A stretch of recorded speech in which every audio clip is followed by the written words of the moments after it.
it's the will for me to go through it so that I can help somebody else know that they're not crazy, or that, what's happening to them is a real situation, and it's more than... Welcome back to It's Getting Better All the Time Mental Health Outreach, providing information and support while encouraging hope and faith. You can log on to our website at igbattmho.org. Again, It's Getting Better All the Time Mental Health Outreach, providing information and support while encouraging hope and faith. And today I wanted to talk about, I entitled this broadcast, Katt Williams, Kanye West, and severe and persistent mental illness. What I want to do is share, I want you, if you can, I want to try to play this, and hopefully people can hear it. So let me go ahead and play it now. And it's a question that Kanye that was asked of Katt Williams in reference to Kanye West. And I wanted, if I could, hopefully people can hear it. If you can't, you can go to, I'm getting this from the Club Shay Shay broadcast, and it's a clip, and it's on Katt Williams on Kanye West. And I want you to, let me see if I can turn it up, and if you can listen to the piece. Let me play it, see what it'll play. What do you suspect's going on? I suspect that we're pretty awful people if we say that somebody got a mental illness and then we watch what they do. If you say somebody got special needs, then why would you be watching them and holding them accountable like everybody else? Wouldn't you grade them on a curve? Wouldn't you go, whew, this guy? Because, I mean, what are we reacting to? And let me play this again. Hopefully you were able to hear it. Because I thought it was, to me, this was such a profound, so important. This was a statement right there for me. Because when we talk about severe and persistent mental illness, so many people don't understand, or they will understand it if it's somebody that they like. Severe and persistent mental illnesses do not discriminate. When we're talking about, we're not just talking about mental illness, we're talking about severe and persistent mental illnesses. We're talking about mental illnesses, and then severe and persistent. Severe and persistent mental illnesses are those illnesses, such as bipolar, that are so severe and so chronic that they impact all aspects of an individual's life. So a person can be diagnosed with a severe and persistent mental illness and still have a personality. You have to know the difference between the personality and the symptoms of the illness. So even if the symptoms are managed, they still have a personality. That personality can be one of a jerk, it can be one of whatever you want to call it, but they're still sick. Having a severe and persistent mental illness is likened to somebody who has diabetes or someone who has hypertension. It's an illness that has to be managed. Sometimes you have symptoms that are more pronounced than others. You have symptoms that are less. But it's important for us to understand that. You can't just say a person has a severe and persistent mental illness when you like the person, or they have a severe and persistent mental illness when, they do something that's really, this is really out there. But when they say or do something else that bothers you, then it's not a mental illness, right? The person with a severe and persistent mental illness will always have that severe and persistent mental illness. It may be fluctuations in the illness. There may be periods of time when a person may go up and down. Yes, a person can be a genius and still have a persistent mental illness. We are looking at people self-destruct, and we are calling it out depending on how we feel about them, depending on what they say, okay? So I'm going to spend some time talking about bipolar again, because we've talked about this before, but I just wanted to share this, talk about it again. I'm going to replay this from Katt Williams, and I hope you're able to hear it, because like I said, I thought it was really good. Kanye. From a distance, obviously, I don't know how well you know Kanye. I don't know if you've been around Kanye, but from a distance, what do you suspect's going on? I suspect that we're pretty awful people. He said, I suspect that we are pretty awful people, talking about us. If you can't hear it, Shannon Sharp asked him, what does he think about Kanye West? And he said, I suspect that we are pretty awful people. Keep if going. we say that somebody got a mental illness and then we watch what they do? What he said was, I suspect that we are pretty awful people when we say that a person has a mental illness and we watch what they do.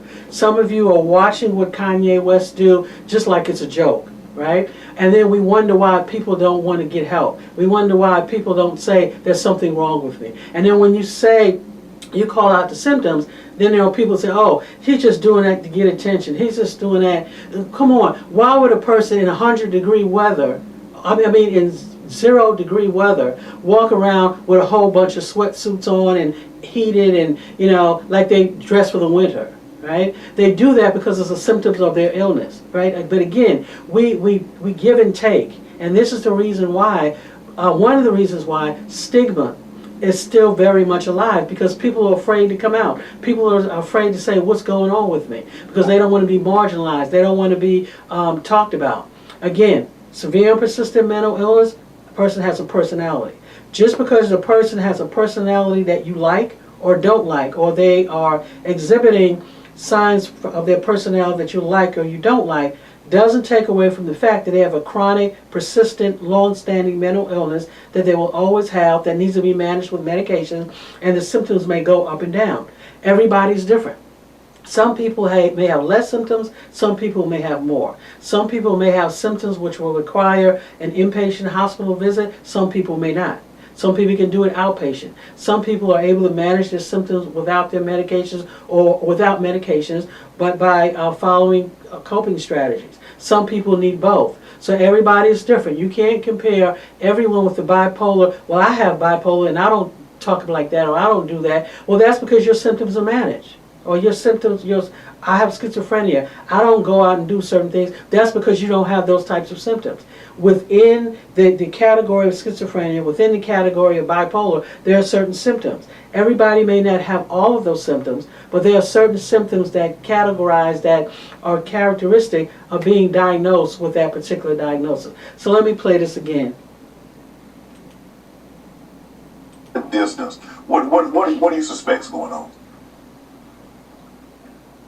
I suspect that we're pretty awful people if we say that somebody got a mental illness and then we watch what they do. If you say somebody got special needs, then why would you be watching them and holding them accountable like everybody else? Wouldn't you grade them on a curve? Wouldn't you go, whew, this guy? Exactly. Wouldn't you grade them on a curve? And just like if I know someone has let's say you have diabetes, when your symptoms, depending on your symptoms, we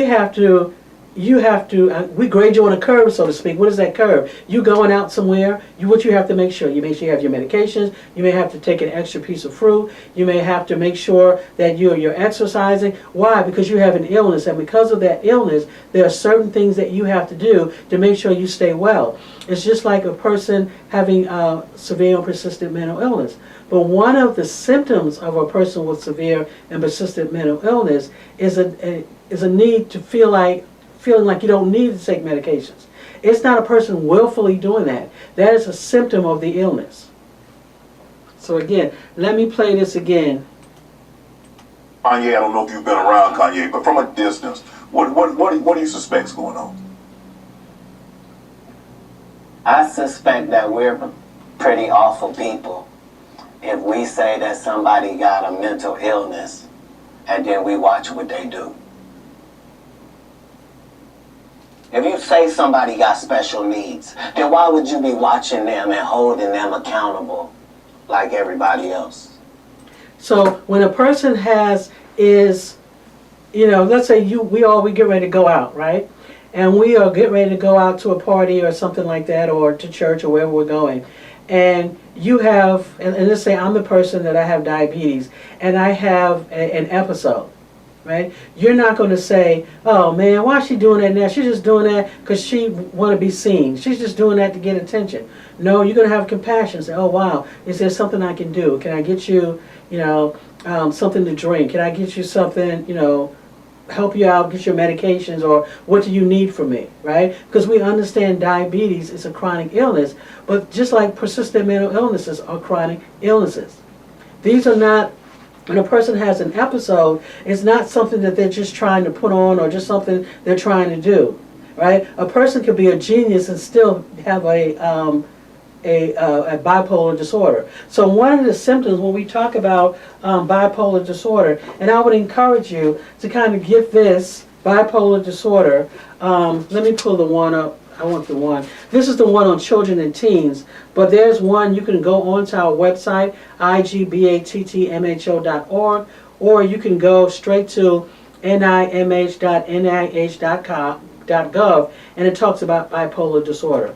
Bipolar disorders, formerly called manic depressive illnesses or manic depression, some people still call it that, is a mental disorder that causes unusual shifts in a person's mood, energy, activity levels, and concentration. These shifts can make it difficult to carry out daily tasks. There are 3 types of bipolar disorders. All of 3 types involve clear changes in mood, energy, and activity level. You're looking at a person could be elevated, could be irritable or energized, known as manic episodes, or very down, or where they're sad, indifferent. We call this hypomanic episodes. But one of the symptoms, or some of the symptoms of a bipolar disorder, people do and say things that are irrational. They do and say things. It's really hard to. Or a person without a mental illness or severe and persistent mental illness may say something, right? And you can say, oh, that person is racist, that person is sexist.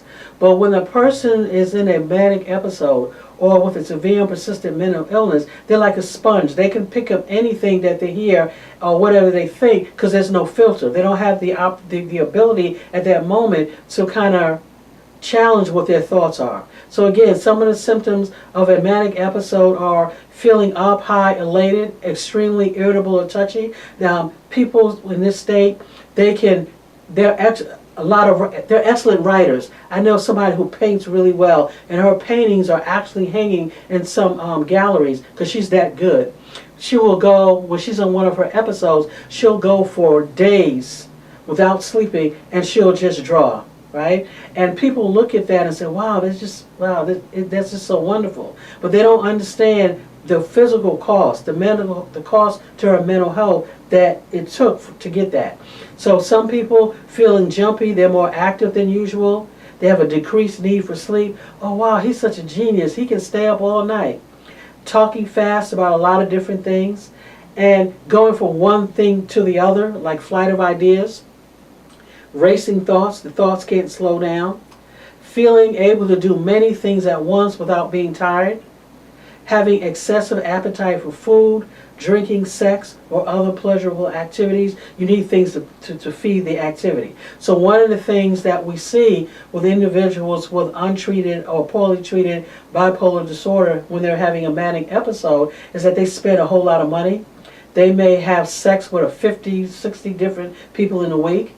I've had people to leave D.C., Maryland, and just hop on a plane or a train, bus, and just go somewhere. And they'll just keep going, spending all their money. And then when they come down, they will get a call from them saying, oh, do you know so-and-so? He was preparing or trying to cross the border. We had one guy who was in New York preparing to go into Canada. But when you go into Canada, I guess, because I've never been, that you have to have, I guess, your passport or the right papers. So he was preparing to go in, and of course he didn't. They realized what was going on. He was admitted to the inpatient psych ward in New York, and they called us and said, hey, we got your guy. He was trying to go into Canada. So when you have a manic episode, for some people, they may spend all of their money. They may gamble their money away. Like I said, they may drink alcohol, anything that's pleasurable. Because again, in that manic episode, there is no filter. There is no, like with a person without bipolar episode or not in a manic episode, if the thought comes to your mind to say, you know what, I'm going to go to the store and buy some food. Oh, I'm going to go to the store and, I'm going on a trip to Hawaii. Okay? That thought comes to your mind. And then there's another thought that comes to your mind and say, well, how much is it going to cost? Okay, do I have money right now? Okay, the kids need school clothes, or should I got to go, oh wow, I got a car payment coming up, oh I don't have the money to do that, right? You reason it out, right? You reason it out, or you say, you know what, I'm going to go and I'll think about it later. But there's a thought process to it, there's a reasoning behind it. When a person who is in a manic episode, we think we do, we think we say. There's nothing to filter there. So they think about, I may say, oh, I'm going to go to Hawaii. And I just get up and go to Hawaii. I just grab my bags, go to the ATM, take out all the money on my account, and I'm on my way to Hawaii. I'll buy myself a ticket, and I go to Hawaii, spend all my money while I'm in the manic state, live high on, on different hotels, out on the beach, all of that. Until when the manic episode is over, one or two things, eventually will happen, is that you go from being manic to coming down off of that, and then now you're like, where's my money? Now you realize what you've done. Now you realize you don't have any money. And that's where the shame comes in. Now you wonder what happened. Now you realize how many men or how many women did I actually have sex with, okay? So again, having excessive appetite for food, drinking, sex, or other pleasurable activities is a big thing with mania. Another thing, feeling unusually important, talented, or powerful. When you're in a manic episode, you can do everything. Okay, you can beat Michael Jordan, you can beat LeBron James, you are number one, you can do anything. Because you're in that manic episode, that's how you feel like you can do anything, right? If you don't know anyone if you know someone, talk to someone and ask them if they will tell you what it's like when they're going through their manic state. You're on top of the world. And this is what happens when people will confuse mania. When a person is manic and they're displaying this particular symptom, you would display them as being arrogant. You would display them, oh, he's being very, what is the word? He's a narcissist, or she's a narcissist. You start saying things like that. You start mixing up the terms, calling everybody a narcissist, and not realizing that you're looking at someone with a severe and persistent mental illness, someone with bipolar, someone who is having a manic episode. When we talk about severe and persistent mental illness, there are several illnesses. We talk about schizophrenia, we're looking at bipolar, psychotic depression. Some states add others to that definition. Now, you have mental illness, then you have severe and persistent mental illnesses. Severe and persistent mental illness, or serious mental illness, is a term that is used. It's actually used by the federal government. I'm going to turn this down. It's used by the federal government. That's used by the federal government to identify what serious and persistent mental illnesses are, because it allows everybody to be on the same sheet of music, on the same page, when we talk about using definitions. Because serious mental illnesses, the government sets aside certain more money for those people with those particular illnesses, certain different types of resources, just because of the type of illnesses that it is. Because we recognize that the symptoms of those illnesses are so severe, they impact all aspects of an individual's life, okay? The impairments often lead to inability to maintain gainful employment, poor social support, repeated psychiatric hospitalizations, homelessness, incarcerations, and other coexisting substance use disorders. So when we talk about severe and persistent mental illnesses, it's really hard or challenging for a person to remain in a relationship for a long period of time, depending on when they get into the relationship, to have resources. A lot of times when you see them, they may not be fully engaged with what's going on around them. So we recognize severe and persistent mental illnesses are a category of illnesses that are so severe that they require ongoing support. So when you talk about bipolar disorder, you talk about Kanye West, we're talking about someone who has been diagnosed with bipolar disorder, someone who has, and as a result of that disorder, is going to need some type of ongoing support. Someone who will have symptoms will fluctuate. I can't believe the number of people who are looking and maybe because I've just been doing this for a while, you're looking at somebody with bipolar disorder, they're displaying the symptoms, and you bypass the symptoms and make excuses. Recently, he's going around saying that he is God. Remember what I just told you about bipolar disorders. It is interesting. I don't know who's around him to see this, because relapse doesn't just happen overnight. There's usually a pattern to the relapse. And this is an example. I'm not just talking about Kanye West. I'm using this as Kanye West and as an example for other family members, for other individuals. People living with bipolar disorders. If you're living with someone with a bipolar disorder, when you see that mania, there's usually was something before that. But when you start seeing the mania, when you start seeing the changes and symptoms, that's the time you want to act. You don't want to wait until the person totally self-destructs. You don't want to do that. But that's what we do in society. As Katt Williams was saying, what type of people are we? We're watching this. We're watching someone self-destruct. We'll watch people, we'll bypass people on the street. We'll see our loved ones, we'll see our family members cycling, having mental health episodes, and we'll step over them. And maybe because of their presentation, because of the way, or they cursed us out, because of the way they behave, we don't understand that what we're looking at is symptoms of an illness that's being manifested through the personality, right? Everybody has a personality.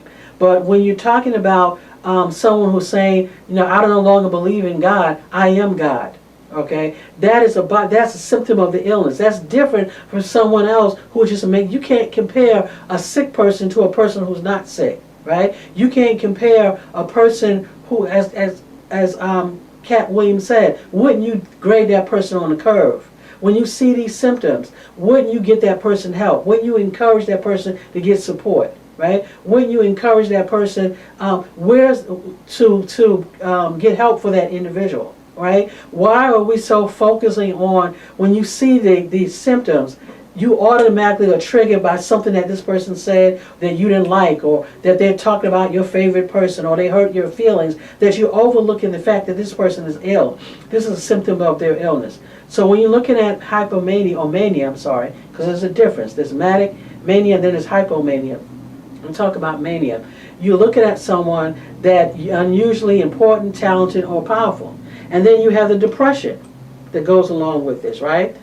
Depressive episode, feeling down, sad, or anxious, slowed down or restless, having trouble falling asleep, talking very slowly, is just the opposite, okay? And then if you cause the hypomania, where it's not as, the symptoms are not as pronounced as the mania, but they're still there. So, but here's the thing, with each episode, and each time a person doesn't get the adequate help, their baseline changes. They begin to look different.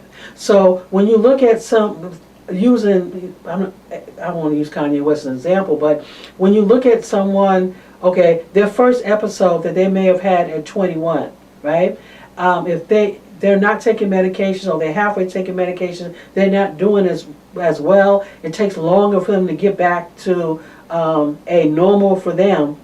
With that ongoing cycling, that ongoing of taking medications, coming off medications, going into treatment, coming out of treatment, in and out, it changes the baseline, so they begin to look different. So even when they do get help, they never look like they were before. Because, if that makes sense, it's hard to get a person to look like they were before if they were going in and out of treatment. I'm taking medication for a few years, I'm off medications, next 2 years I'm just, living in my symptoms. And then I get back on medications, and now, I'm back, I'm doing well, but it's never the same. It's like a person you think about with relapse off of alcohol use, right? You start taking alcohol, it gets out of control, you get help, you're in AA meetings, you're getting support, you're doing okay, and then you relapse, for a period of time. And during that period of time, you're just drinking, drugging, you're living life, you're doing all this type of stuff. So 5 years later, now you decide you want to come back to get back on your recovery journey, which is great. But once you get back on your recovery journey, the impact that it had on your body, those 5 years had on your body, a lot of times can't be erased. The impact, because now your liver is impacted, right?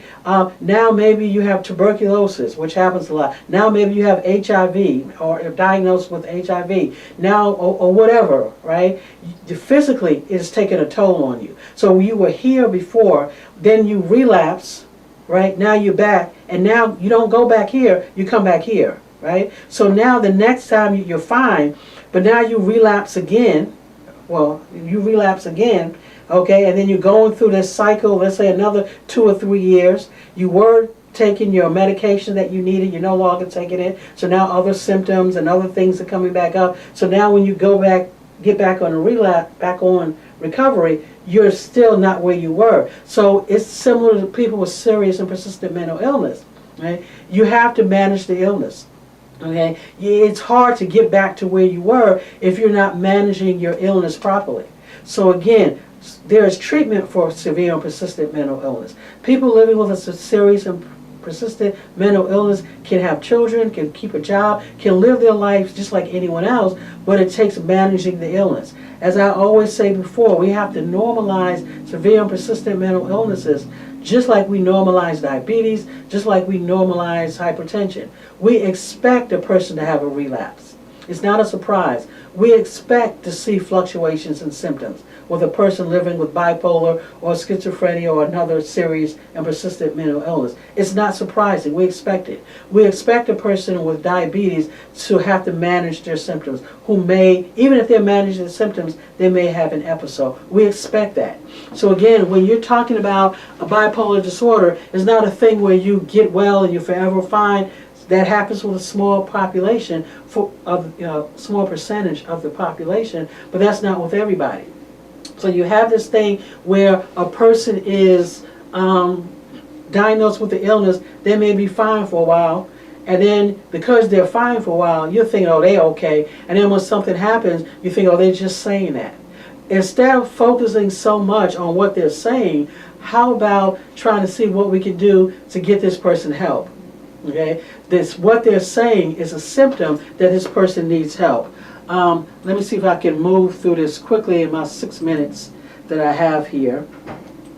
Again, so when we look at like bipolar disorders, okay.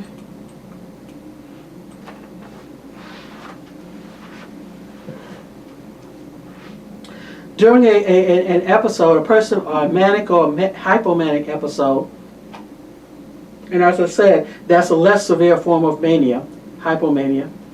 During a hypomanic episode, a person may feel very good, be able to get things done, and keep up with day-to-day lifestyle. This is the key. During a hypomanic episode, an individual may feel great, they may be able to get things done, and keep up with day-to-day lifestyle. The person may not feel that anything is wrong, but many family members and friends recognize changes in mood or activity levels as possible symptoms of bipolar disorder. Without proper treatment, people with hypomania can develop severe mania or depression. So you're looking at hypomania, mania or depression, because a person can have both or one or the other. But hypomania, if you see a person that's manic, you can really tell, oh, wow, this is really going on. Hypomania, maybe less so, especially because the person is managing, right? But they're still displaying some of those symptoms. They're still saying things that don't make sense. They're still going around talking about, I'm God, or I don't believe in God anymore because I realize that I'm now God. They're still, spending money. They're still doing things that's kind of outside of the norm. People like to use this excuse, oh, they're not a genius, they're just a genius, and they do certain things. All right, that's fine if you want to hide behind that. But it's 95 degrees out there, outside. Why is this genius person walking around with a full sweatsuit, right? Everybody else is sweating in shorts. They're walking around in clothes that don't fit they're wearing clothes that don't fit the temperature. That's a sign. That's one of the signs that we look for, right? In the work that I do. But why don't you see that? Why you don't know that there's something wrong with that? Right? So I have to question that. What is wrong with you? What is wrong with us Now we think that's okay. Oh, that he's really a genius. He's ahead of the time. Yeah, he may be wearing something that he created, but that suit that he's wearing is 105 degrees in that suit, and it's 95 degrees outside. Why is he walking around in that suit? And you think, oh wow, that's a genius, that's really great. Come on, we do that because we pick and choose. We have to be able to separate when a person is sick, they're sick. It has nothing to do whether I like you or not. Oh, he's saying things, oh, he don't believe in God anymore. He never believed in God before. Or he's a person, that's what happens, he used the Christian community, he wasn't really that. The man is sick. He don't know when in a symptom, when you're having episodes, hypomania, mania, you don't know what you're saying at that particular moment. Now, yes he does, yes he does. What happens is you don't have the filter. You don't have the ability to process what you're saying doesn't make sense. It's like you may have said something in front of your child about a friend. Well, I don't like going to her house because the house is never clean, right? But you go. You're able to go. You're able to think it and not say it. You're able to go and kind of, oh, she brings food, you get the food, oh, it tastes good. And then maybe when she goes, you guys say, don't eat that. But your 5-year-old doesn't have that ability to do that. So as soon as they get there, your friend will offer your 5-year-old something, and they may say, no, I don't want that because your house is not clean. And everybody's looking, and you're smiling like, I don't know why she said that. She said it because she doesn't have the filter. They don't have the ability to orient to person, place, and time. When a person is in a manic episode or a hypomanic episode, they don't have the ability to orient properly to person, place, or time. Okay, they don't have to orient to know. Okay, yes, everybody has a feeling at one time or another where they doubt God. Okay, that's normal feeling. Everybody has that. Everybody, if you haven't, just keep living. And if you haven't, then you're a blessed person. But everybody has that. Everybody's going to have a point in their life where they begin to challenge everything that they once believed. Okay, is this right? That's human. That's natural to do that, especially as we go and progress. I used to like apple pie. Now that I've been around other people, I realize, I like peach pie. Right? It's natural to grow, right? There's nothing wrong with challenging that. Who is God? Why does God exist? All of those things are natural. They're natural. There's nothing wrong with that. But when you have a person with a severe and persistent mental illness or bipolar, it makes it worse because there's no filter. So again, bipolar, genetics, we're looking at brain structure, environmental, it could be a trigger. It's treated with medications. Therapy, talking to people, it's important to find the right medications. If you are living with bipolar, you want to make sure that you stick with your treatment plan. You want to make sure you have exercises, that you have friends, that you realize that you have an illness that has to be managed. It's getting better all the time. Mental health outreach, providing information and support while encouraging hope and faith. Educate yourself about bipolar before you start talking and saying things that are not accurate, that are not true. Have a great day, and God bless you. Again, it's getting better all the time. Mental health outreach. What type of people are we when we watch a person self-destruct and laugh and think it's funny, think it's cute, and we do nothing? We do nothing to get the person help. All we do is talk about it. Let's use this opportunity to talk about mental illness in a positive way. Let's talk about mental illness, bipolar, in a way that would encourage people to get help.